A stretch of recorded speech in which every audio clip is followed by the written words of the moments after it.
Good evening, my dear friends. This is Mario Leo Joseph from the Department of Chemistry, Sacred Heart College, Autonomous Tirupattur. This particular video is only meant for private circulation for the students of BSc Chemistry of Sacred Heart College, Autonomous Tirupattur. So, in this video, we will be looking at how to draw the interconvertible structures, that is the Fischer projection, the Sawhorse projection, and the Newmann projection. So these representations, and of course you have the fourth one, which is your flying wedge projection. So all these four structures and how to convert them from one into the other. So that we look at in this particular video. So we'll just go into the video. So I think in the previous videos we were looking at, the why the zigzag structure of molecules and why the hydrogens are in their staggered forms instead of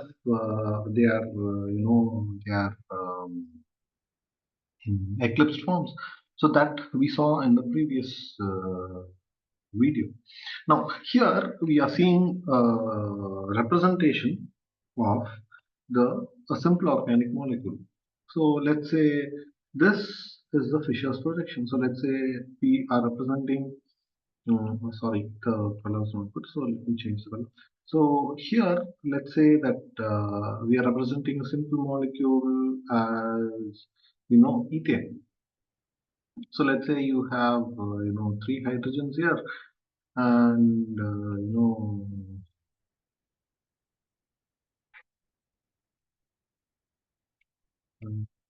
three hydrogens here, okay, and of course we are having two carbons here. Of course, this is only the physical representation you are seeing on the slide. Okay, now the representations here in the Fischer projection, they show you that the horizontal lines, that is, the horizontal lines are coming towards the viewer. The horizontal lines are coming towards the viewer, and the vertical lines are going away from the viewer. So that's what we are seeing here. You can see that the vertical lines, they are moving away from the viewer, and the horizontal lines, they are coming towards the viewer. Now, it is best that you imagine this in a three-dimensional fashion. Of course, many of my students have told me that, sir, it's very difficult for us to imagine in a three-dimensional fashion. I do accept the fact that not all of us have an easier tendency of imagining things in three dimensions. But at least we could order them out, simplify how we are going to write things around. Okay, so here you can see that these three particular carbon, this particular carbon has its three hydrogens in this particular fashion, and the below three hydrogens here, they are like this. So this particular hydrogen is here, so it is like this.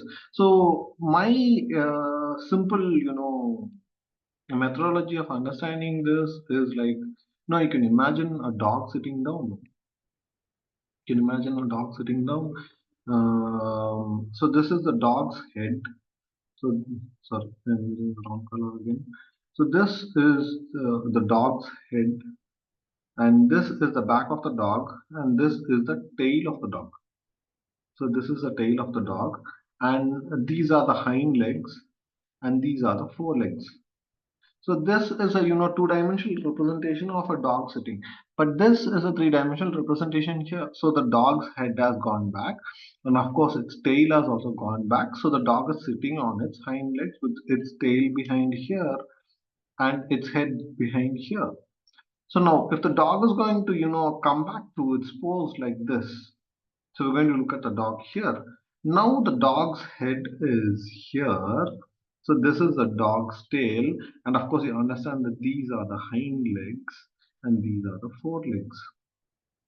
Now we have converted a Fischer projection into its three-dimensional representation, and from the three-dimensional representation we have brought it to the flying wedge representation. Now the flying wedge representation is again converted. So we look at the flying wedge from this direction. So you have your eyes here, and you view the flying wedge in this direction. So you can see what you can see. You can see the head of the dog is here. So its four legs are on either sides.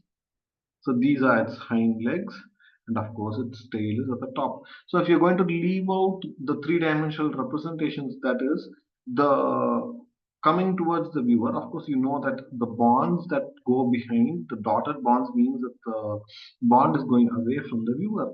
So here in the sawhorse, we do not represent it from a three-dimensional fashion. We use a two-dimensional representation. So here it just shows you the dog's head, of course, and this is its tail, of course. So the back carbon, the front carbon, and the three hydrogens here. And the same thing when you view it from one carbon behind the other, it becomes a Newman projection. So the dog is totally visible. So we are looking at the dog's chest. So this is going to be its head, this its tail, and the forelegs and the hind legs behind. So now what we have seen here is, here all the three groups are the same. So I told you that this is an ethane molecule. So I've represented all the three as hydrogens. Now what is the second case? Now look at this is a second case. So I have tried to, evolve from here to here into the next stage where the horizontal groups are different. So maybe like, you can consider them as hydroxyl groups on both sides. Okay, so you have another OH here.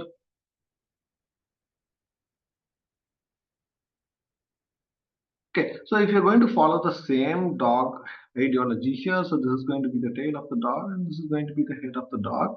And of course, the hydroxyl groups are going to come out, here. And this is going to be the dog's head. And of course, this is going to be the dog's tail. Okay, so in the same fashion, you can represent the Sawhorse and the Newman. Okay, so this is a simple method where we can convert a molecule in its Fischer projection to its three-dimensional representation in its flying wedge, and then to its Sawhorse, and then to the Newman. So the Newman, it's only how you're going to view the molecule. So if you're going to look at the molecule from the the horizontal direction, then of course it is going to be in this manner.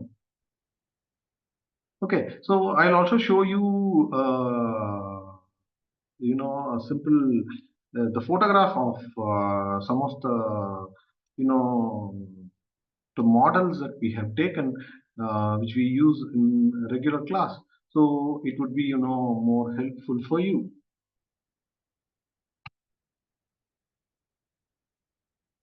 So here are the images. So here you can see that you can see the Fischer projection here. You can see the Fischer projection here. So this is the straight lines. Of course, the back atom is not visible. So if we're going to look at the molecule in this fashion, it is going to be the Fischer projection. So this is a top view from here. So this is a top view where you can see the atoms at the back, of course. So this is again the top view. So if we are going to drop the structure down, so I told you this is the head of the dog. So this is the head of the dog, and the tail of the dog is here. So this representation is going to show you that this is a flying wedge representation. So this is a Fischer, and this is a more better view of the Fischer projection from the top, so that you're able to write the groups that are at the top and at the bottom away from the viewer. And this is the flying wedge representation where we have pushed this molecule down, so it has fallen down like this, so that it looks like this. So you can see that these two forelegs are here and the hind legs are behind. Now this is a view of the Newman's projection. So where you look at from the chest of the dog. So you can see that, of course, we have twisted the molecule here. So you can see that the head is here and the tail is here. So this is a view of a Newman staggered configuration. Okay, so this is how you write or convert molecules from the Fischer to the staggered. Sorry, it's from the Fischer to the flying wedge and the Newman projection. Okay, so you find more clearer details in the next video where we discuss asymmetric carbons, which would be all the more interesting. Okay, thank you.